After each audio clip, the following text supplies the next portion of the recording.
Hi guys, good morning. It's Monday, July 14 na guys. Kalahati na ng buwan ng July. Yun, yung mga gustong mga avail ng mga promo natin ngayon, habol pa tayo. Meron pa tayong 16 days to go. Kaya din, yung mga promo natin kasi is monthly nagbabago. Sayang naka 0 DP siya at saka 18,000 monthly para sa mga M-Zoom variants. Tapos yung mga iba naman yung like M6, may mga hybrids yan, may mga low DP naman. Lang natapos yung release ni Lester nung Friday ng gabi. Maganda naman yung outcome ni client. Masaya naman sila. Tapos hinatid nila, medyo ginabi nga lang sila sa pag-uwi. Pero ganun talaga. At least may service naman sila pabalik tsaka papunta. Hindi sila nag-commute. Yun, actually meron dito, ipakita ko sa inyo yung kulay white ng hybrid ng M2. Maganda rin yung design ng puti pala. First time ko din makita yung actual unit ng hybrid ng M2 na puti. Kasi 'di ba yung na-release ko before, na-upload ko din dito sa vlog is yung GL, yung top of the line lang. Ngayon, ito naman is yung hybrid. Actually, ito bukas i-deliver nila sa Batangas. Hindi tayo kasama. Kasi marami din tayong gagawin. May mga inaayos din tayo kasi mga applications ng mga kliyente. Ito, dami. Sana meron dito tayo may release this week. Ma-approve sila. Yung guys, pasilip ko lang sa inyo yung M ko na puti. Baka may mga naghahanap kasi ng M ko na puti na it's either hybrid or gasoline engine lang. Yun, meron tayo dito. Pakita ko lang guys. Ito guys yung puti na hybrid na M2. 'Di ba? Stig.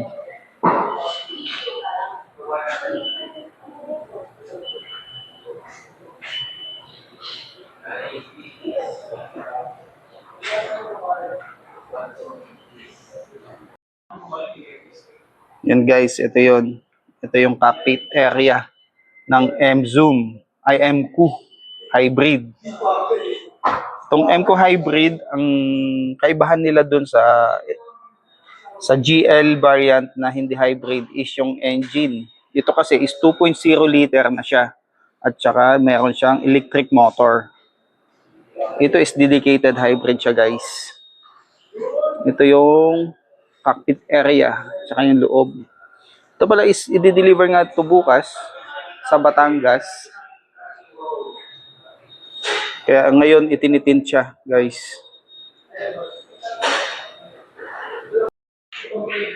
Tingnan natin 'tong second row. Yan, 'di ba? Same lang sila dun sa GL variant.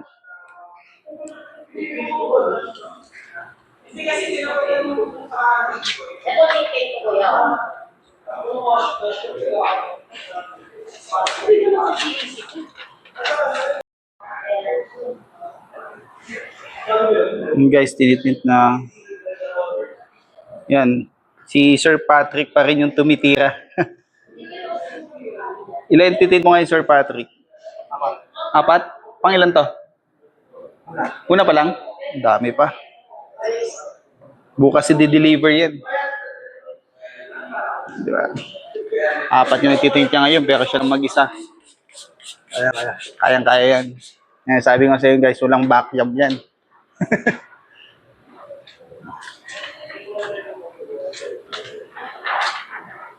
Yun.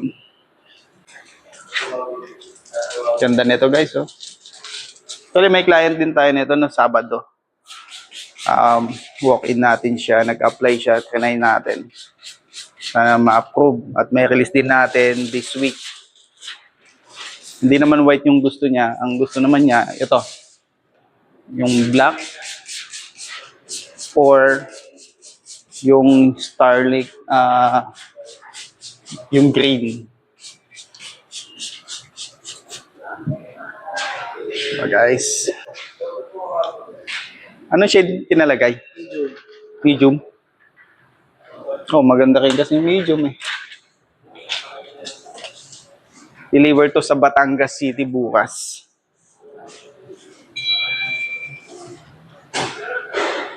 Luwag nito. Ito ang gusto ko dito sa M ko na to eh. Maluwag yung ano, second row. Kasi kailangan mo to lalo pag mahaba ang biyahe. So, ang ganda pa ng cockpit. Premium na premium talaga siya. Yan. Hindi siya yung typical na mga electric vehicle ngayon na pare-parehas lang yung cockpit. Ito sa kanya is premium. Yun, yung shift, yung ano kanya is electronic. Yung shifting, yung shifter niya. Tsaka kung pansin nyo guys, kung kahit sa camera lang,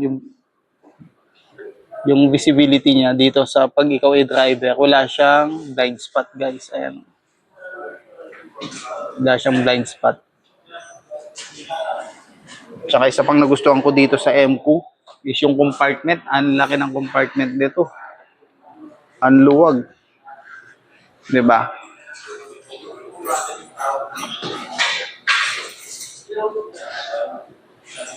Tingnan natin dito. Yun, no? Tsaka unique yung ano nito. Ambient light. Tsaka nababago-bago din naman yung ambient light. Yun, meron pa siya dito, guys. Oh, di ba? Marami kayong pwedeng ilagay dyan sa compartment na yan. Yung ilaw nyo. O may ilaw din siya sa ilalim. Di ba? Napansin nyo yan? Di ba? Ang gandang tignan yan. Ayan, oh. Di ba? Kasalanan natin. Ooh.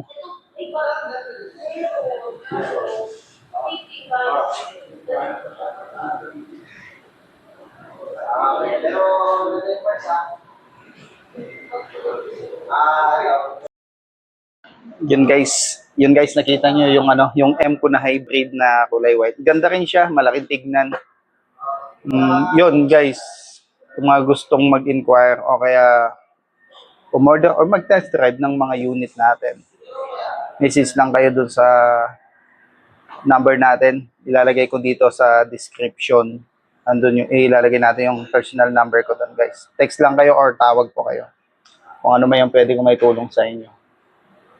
Yun lang guys yung video natin for today at bukas or sa sunod na ano na update na lang natin yung mga videos natin. At yun, hindi ko na pahaba yung videos natin ngayon. At maraming salamat at mag-ingat kayong lahat. Bye-bye.